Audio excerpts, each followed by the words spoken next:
Hello everybody. देखिए हमने start किया हुआ था एप्लीकेशन ऑफ डेरिवेटिव्स में टेंजेंट्स एंड नॉर्मल्स। दो एक्सरसाइज हम कर चुके थे आर डी शर्मा की। आज हम खत्म करते हैं चैप्टर को। ठीक है, तो आज हम पढ़ेंगे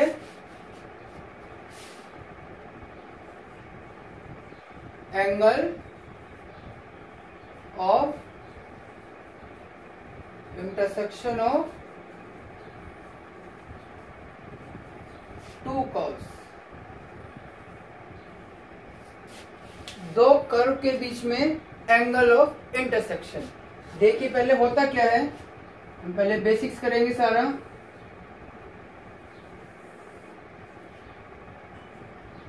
ठीक है, ये मान लीजिए एक कर्व आपकी ये है और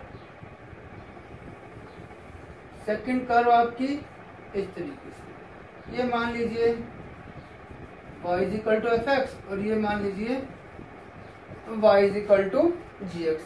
ये मेरे पास दो कर्व हैं। अब एंगल ऑफ इंटरसेक्शन का मतलब क्या होता है? देखो ये दो कर्व इस पॉइंट P पे इंटरसेक्ट कर रही है, तो यहां से आप एक टेंजेंट ड्रा कीजिए।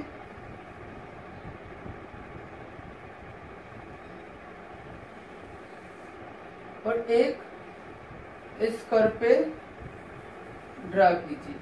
तो जो एंगल ऑफ इंटरसेक्शन है इन दो टेंजेंट्स के बीच में, वो आपका होता है angle of intersection between the two curves at their point of intersection. यानी ये मेरे पास दो कर्व थी, y is equal to f x and y is equal to g x है। ये P पॉइंट पे इंटरसेक्ट कर रही थी। ठीक है, तो जो एंगल ऑफ इंटरसेक्शन तो इन दो कर्व के बीच में वो क्या होता है, इस पॉइंट ऑफ इंटरसेक्शन पे आप टेंजेंट्स ड्रा कर दीजिए दोनों कर्व के ऊपर। तो जो उनके बीच में एंगल होगा वही इन दोनों कर्व्स के बीच में एंगल होता है। ठीक है, ये मान लीजिए ये टेंजेंट लाइन बना रही है एंगल साई 1 एंटी क्लॉकवाइज में और ये बना रहा है साई 2। ठीक है, ये कर्व मान लो आपकी C2, ये कर्व मान लो आपकी C1। ये दो आपकी कर्व्स है। ठीक है, अब देखिए ये टेंजेंट है, ये लगा लीजिए PT1 और ये PT2। PT1 टेंजेंट है कर्व C1 पे और PT2 है कर्व C2 पे। ठीक है, तो देखिए स्लोप ऑफ कर्व C1 क्या है? टेंजेंट साई 1 है। बताया था स्लोप क्या होता है? Tangent of the angle made by the line with the first direction of x axis in anti clockwise sense. ठीक है, और स्लोप ऑफ कर्व होती क्या है? dy by dx of curve C1। ये होगा टेंजेंट साई 1 और slope of curve C2 tangent psi 2 की ये टेंजेंट लाइन है, एंगल बना रही है साई 2, तो उसका टेंजेंट क्या होता है? स्लोप होती है। ये आपने मान ली dy by dx at C।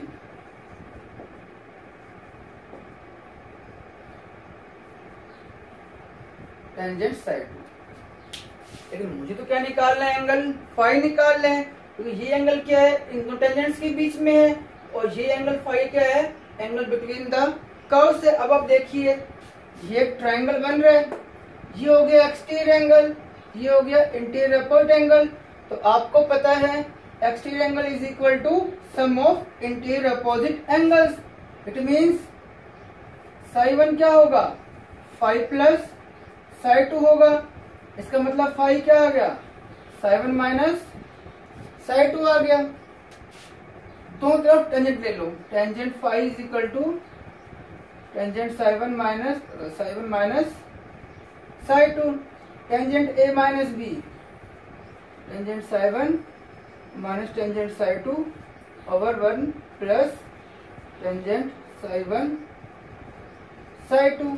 यानी slope of curve first minus slope of curve second over 1 plus dy by dx of curve C1 and dy by dx along curve C2। ये होता है आपका formula angle between two curves का। हमारे question में ये formula apply करेंगे, slope निकालेंगे दोनों कर्व्स की और फिर ये फॉर्मूला अप्लाई कर देंगे। ठीक है, अब देखिए तो बात हो गई इसकी। अब उसके बाद क्या होता है, एक आपका आता है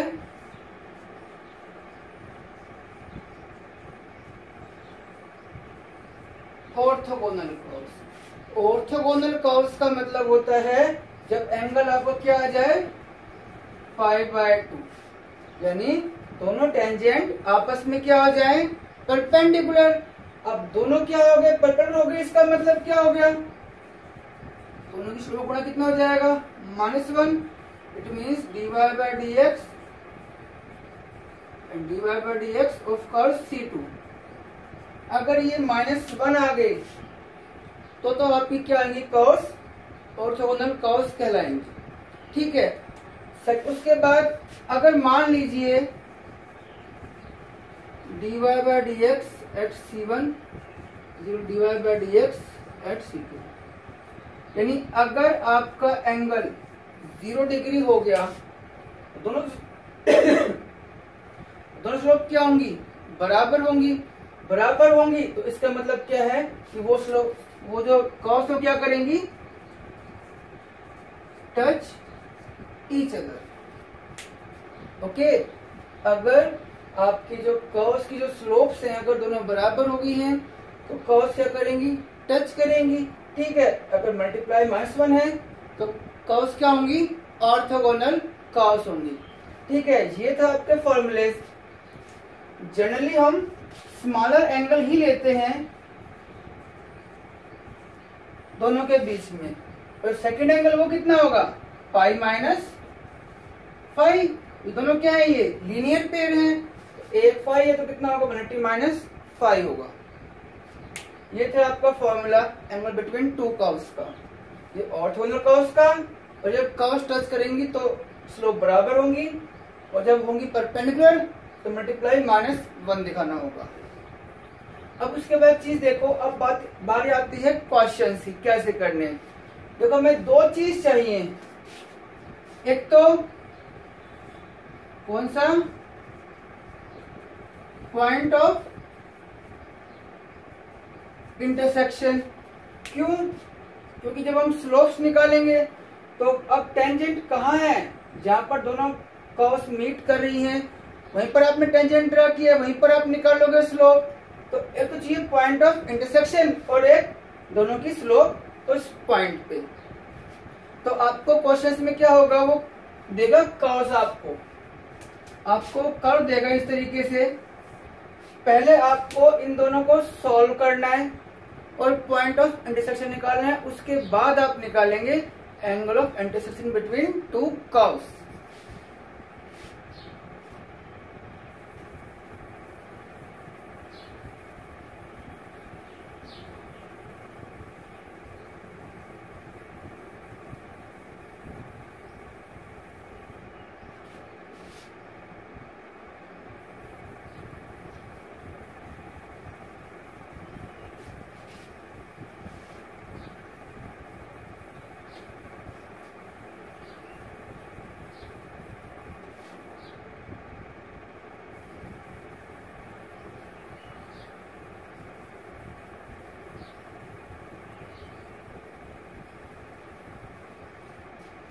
अब हम कुछ क्वेश्चंस करते हैं, उससे आप समझ जाएंगे कैसे कैसे क्वेश्चंस करने हैं। Question first, find the angle of intersection of two curves. और कर्व्स आपको क्या दी हुई है,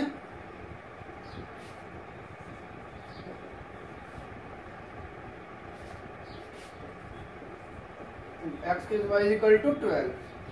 ये आपको कर्व दे दी, आपको निकालना है सबसे angle of intersection of these two curve. सबसे पहले क्या निकालोगे, पॉइंट ऑफ इंटरसेक्शन। पहले आप दोनों को सॉल्व करोगे। The given curves are x y is equal to 6, x square y is equal to 12। ये हो गया। अब देखिए from first y is equal to 6/x, putting y is equal to 6/x in second, x square into 6/x is equal to 12, 2 पे x कितना आ गया, 2 आ गया। therefore y is equal to 6/x implies y is equal to 6/2 बराबर 3। तो the point of intersection of two curves is 2,3। इस point पे वो मीट कर रहे हैं। सभी क्वेश्चंस में जब भी वो पूछे एंगल ऑफ इंटरसेक्शन तो आपको उन दोनों को सोल्व करके निकालना है। ठीक है, कई बार एक भी आ जाएंगे, 2 भी, 3 भी इंटरसेक्शन हो सकते हैं आपकी। ठीक है, क्योंकि जब आप कर्व्स ड्रा करोगे तो मीट करेंगी पॉइंट्स पे। तो अब देखिए उसके बाद क्या निकालना है आपको, दोनों की स्लोप निकालनी है। तो differentiate first with respect to x, x y का dy by dx plus y x का 1, 6 का 0। तो dy बाय dx कितना आ गया आपको, माइनस y बाय x आ गया। और m1 is equal to dy by dx at 2,3 कितना आ गया, -3/2। उसके बाद differentiate second with respect to x, we get x square y का dy by dx plus y x का x स्क्वायर का 2x बराबर 0, dy by dx minus 2xy over x square यानी minus 2y by x, m2 आपने मान ली dy by dx at 2,3 minus 2 into 3 over 2 यानी कितना आ गया, ये -3 आ गया, -3/2 आ गया। और एक आपका कितना आ गया, -3 आ गया। अब आपको निकालना है एंगल ऑफ इंटरसेक्शन। तो let theta be the angle of intersection between two curves. Therefore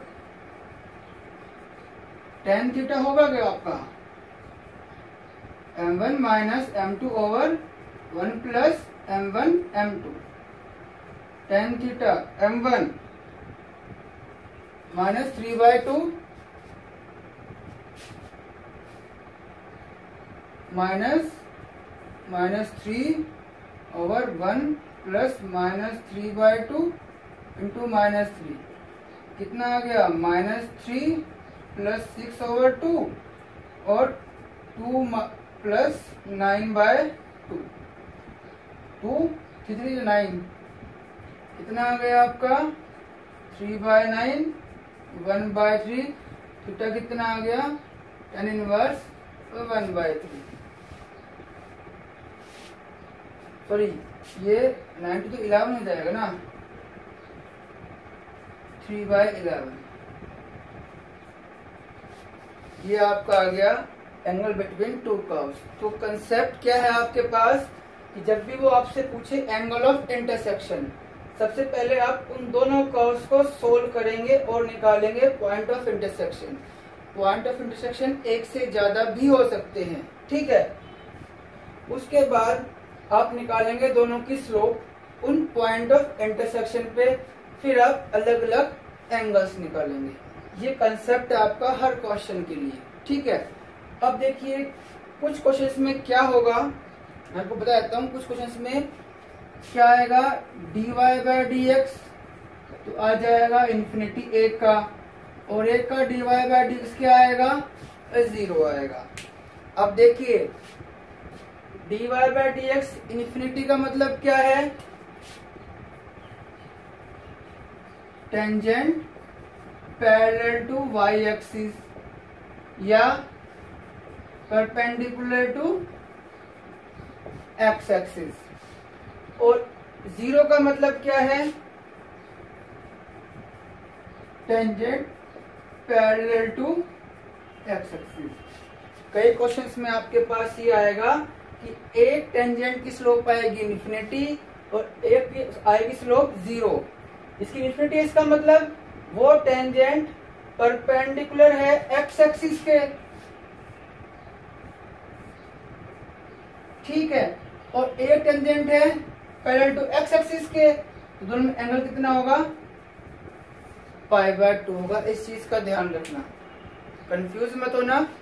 infinity का मतलब tangent perpendicular to x axis और जीरो का मतलब tangent parallel to x axis. इसका मतलब क्या हो गया? दो टेंजेंट क्या होंगे? आपस में परपेंडिकुलर होंगे। इट मींस जो कर्व है उनके बीच में एंगल कितना होगा? π/2 होगा। इट मींस वो कर्व्स क्या होंगी? ऑर्थोगोनल कर्व्स होंगी। तो ये कंसेप्ट है आपका, हर एक क्वेश्चन में यही यूज होगा।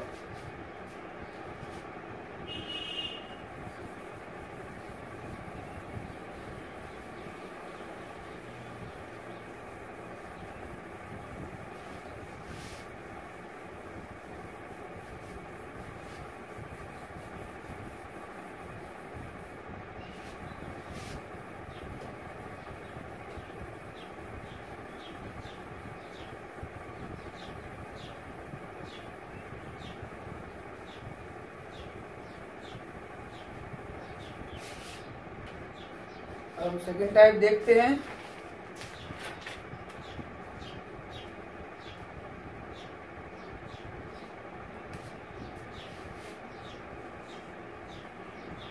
Question 2,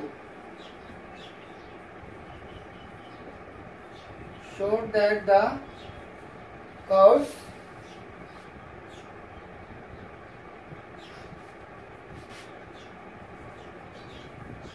x is equal to y square and xy is equal to k cut at right angle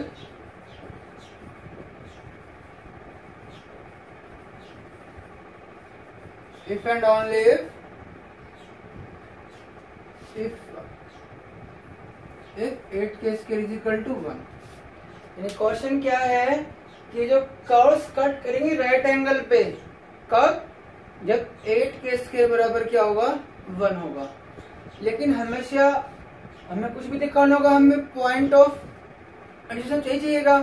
तो पहले आपको निकालना पड़ेगा इन दोनों कर्व्स का पॉइंट ऑफ इंटरसेक्शन।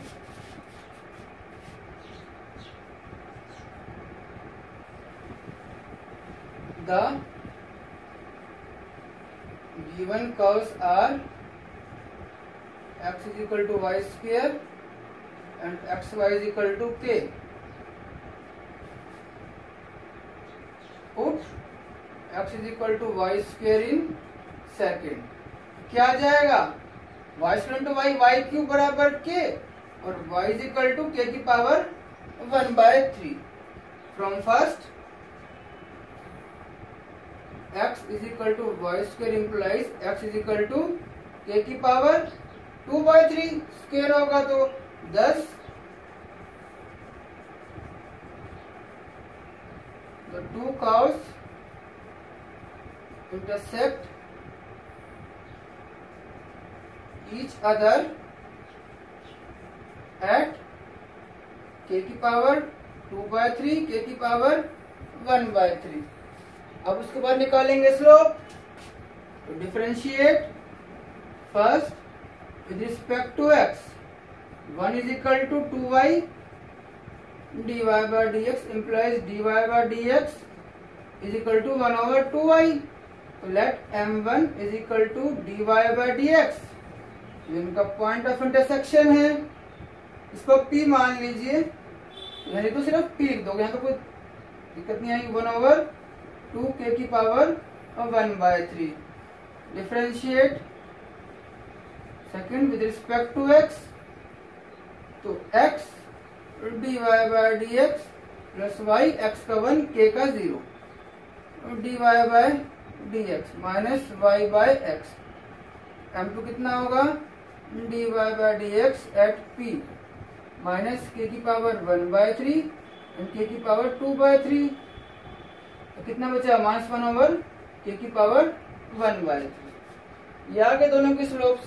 ठीक है, द टू कर्व्स, अब देखिए दोनों कर्व कब करेंगे राइट एंगल पे, the two curves cut at right angles if कब m1 मल्टीप्लाई m2 बराबर -1, यानी 1/2 की पावर 1/3 इंटू -1/k की पावर 1/3 इज इक्वल टू -1। तो माइनस से माइनस कैंसिल हो जाएगा, उधर जाएगा 1 बराबर 2 k की पावर 2/3, क्यूबिंग बोथ साइड।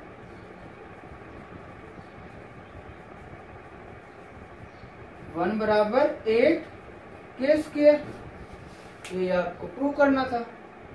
तो सेकंड टाइप ये थी कि राइट एंगल पे कब करेगा, पॉइंट ऑफ इंटरसेक्शन निकालो, उनकी स्लोप्स निकालो। कब करेगा राइट एंगल पे, जब उनकी स्लोप का प्रोडक्ट कितना हो -1 हो, वहां से आपका आंसर आ जाएगा।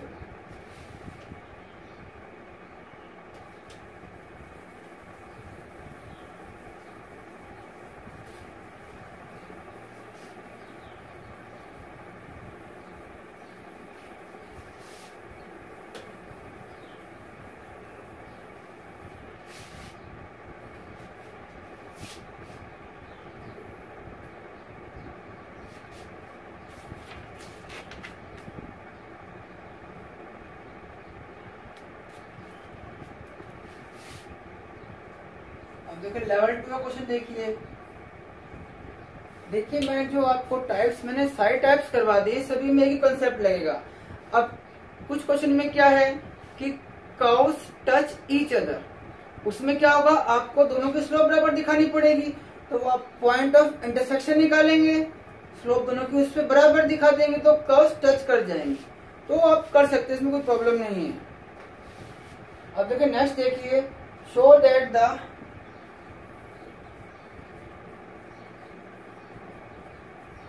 लेवल 2 का क्वेश्चन है, show that the condition that the curves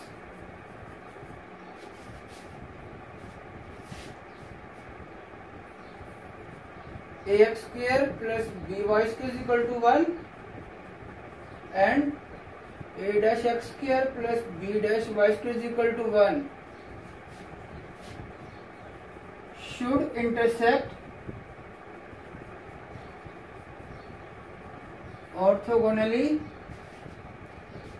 is that 1/a minus 1/b is equal to 1/a dash minus 1/b dash।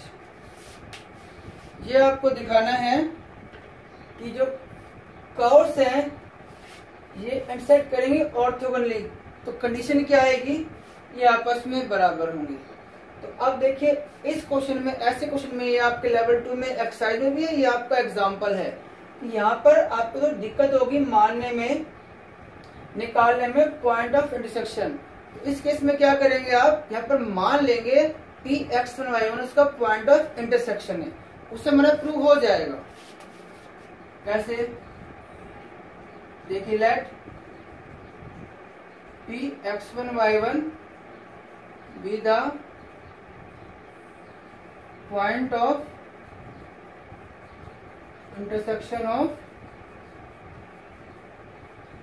To curves. मान लिया आपने, अब ये है पॉइंट ऑफ इंटरसेक्शन, मतलब ये इन दोनों कर्व पे लाई करेगा, सेटिस्फाई भी करेगा।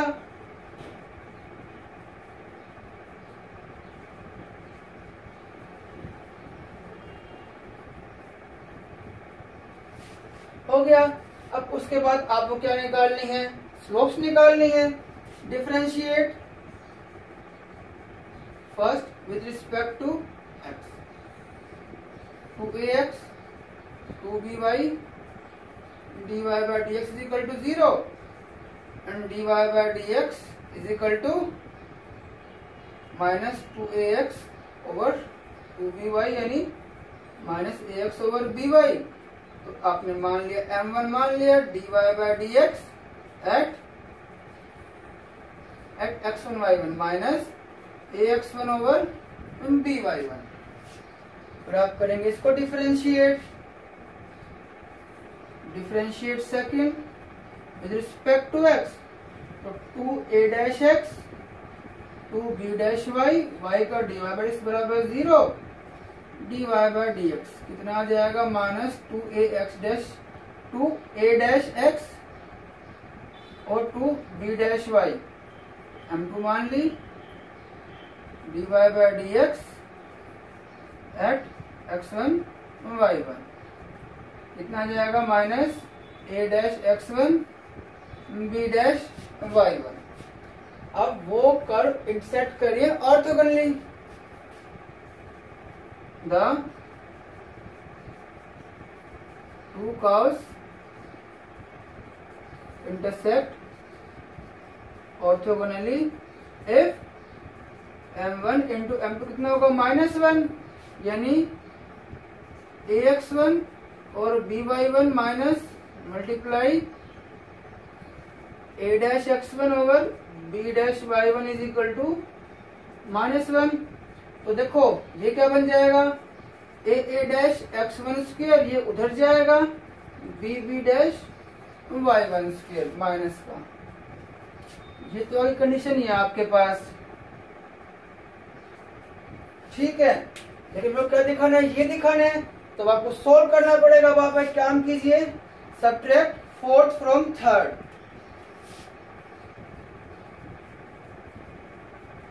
सब्ट्रैक्ट फोर्थ फ्रॉम, घटा देंगे। तो घटाओगे आप तो x1 स्क्वायर तो कॉमन आ रहे हैं, a minus a dash x1 square ये क्या बनेगा 0 बनेगा। ये दोनों इधर आएंगे तो क्या आ जाएगा minus b dash y1 square.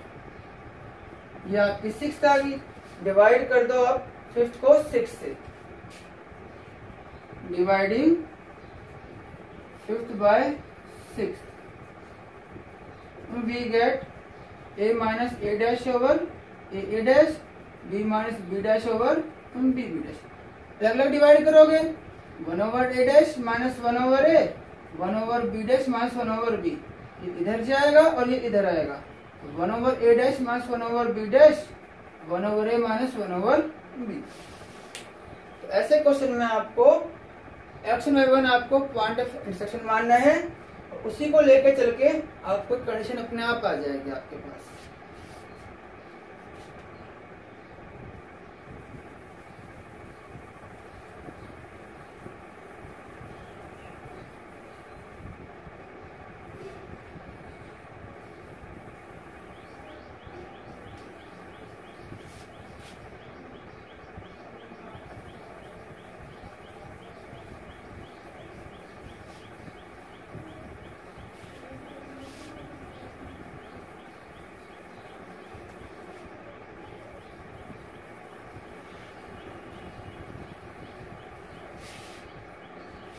और देखिए question,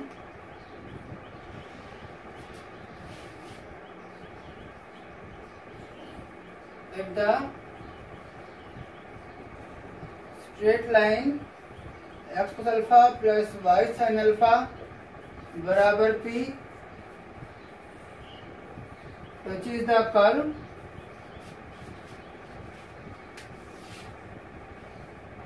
x square upon a square plus y square upon b square is equal to 1. Then prove